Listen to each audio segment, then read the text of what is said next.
Hi smart kids. இன்னிலேருந்து நாம் இன்னும் கொஞ்சம் ஸ்மார்ட்டாக போகிறோம். எப்படின்னு கேட்குறீங்களா? நம்மளில் பலர் இங்கிலீஷில் எழுத சொன்னால் கூட எழுதிடுவோங்க.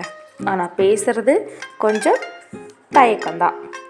ஏன்னா கிராமர் கரெக்டாக இருக்கா, பேசுறது கரெக்டாக தப்பா அப்படிங்கிற கன்ஃபியூஷன்ஸ் தாங்க. ஓகே, அது பரவாயில்ல. இனி நாம் எப்படி இங்கிலீஷில் கிராமரோட பேசுறதுன்னு பார்க்க போகிறோம். ஓவர் நைட்டில் நம்ம இங்கிலீஷ் பேசி பழக முடியாதுங்க. ஸோ கரெக்டாக நம்ம வீடியோஸை ஃபாலோ பண்ணுங்கள். கொஞ்சம் கொஞ்சமாக நம்ம இங்கிலீஷில் கரெக்டாக நம்ம பேசி பழகலாம். ஸோ வாங்க வீடியோக்குள்ளே போகலாம்.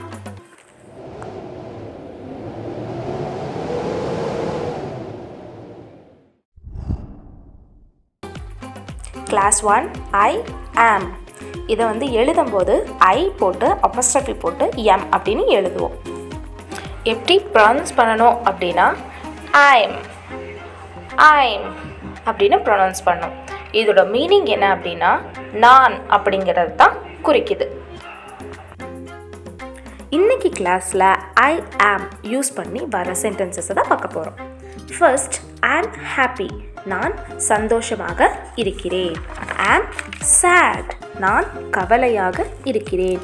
ஐம் எக்ஸைட்டட், நான் உற்சாகமாக இருக்கிறேன். ஐம் நர்வஸ், நான் பதட்டமாக இருக்கிறேன். ஐம் டயர்ட், நான் சோர்வாக இருக்கிறேன். ஐம் thirsty, எனக்கு தாகமாக இருக்கின்றது. ஐம் hungry, எனக்கு பசியாக இருக்கின்றது. ஐம் confused, நான் குழப்பத்தில் இருக்கிறேன். ஐம் 10 years old, எனக்கு 10 வயது ஆகின்றது. ஐம் leaving, நான் போகிறேன்.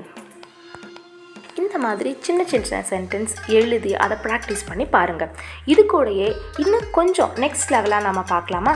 ஐம் வெரி ஹாப்பி, நான் மிகவும் மகிழ்ச்சியாக இருக்கிறேன். ஐம் சூப்பர் எக்ஸைட்டட், நான் மிகவும் உற்சாகமாக இருக்கிறேன். ஐம் வெரி நர்வஸ், நான் மிகவும் பதட்டமாக இருக்கிறேன். இதுலேயே வெறியை எடுத்துட்டு நீங்கள் லிட்டில் போட்டு பாருங்கள். ஐம் லிட்டில் நர்வஸ், நான் கொஞ்சம் பதட்டமாக இருக்கிறேன். ஐம் எக்ஸ்ட்ரீம்லி டயர்ட், நான் மிகவும் சோர்வாக இருக்கிறேன். ஐம் டெரிபிளி ஹங்க்ரி, எனக்கு மிகவும் பசியாக இருக்கிறது. இந்த மாதிரி ஒரு சில வேர்ட்ஸ் நம்ம போடும்போது அதோட மீனிங்கே இன்னும் கொஞ்சம் என்ஹான்ஸ் ஆகும். ஸோ நீங்கள் ஃபர்ஸ்ட் லெவலில் இருக்கிறனால இந்த லெவலில் இருந்து நம்ம கொஞ்சம் கொஞ்சமாக மேலே போகலாம். ஓகே ஃப்ரெண்ட்ஸ், இன்றைக்கி கிளாஸில் ஆம் எப்படி யூஸ் பண்ணுறது அப்படிங்கிறத பார்த்தோம். இன்னும் நீங்கள் கொஞ்சம் என்ஹான்ஸ் பண்ணுறதுக்காக ப்ராக்டிஸ் பண்ணுங்கள். அண்ட் கண்டினியூஸாக உங்களோட டே டு டே லைஃப்பில் இந்த சென்டென்சஸை யூஸ் பண்ணி பேசி பழகுங்க. பேச பேச தான் அது உங்களுக்கு பழகும். அண்ட் உங்களோட கமெண்ட்ஸை கண்டிப்பாக எனக்கு ஷேர் பண்ணுங்கள். அண்ட் தேங்க்ஸ் ஃபார் வாட்சிங்.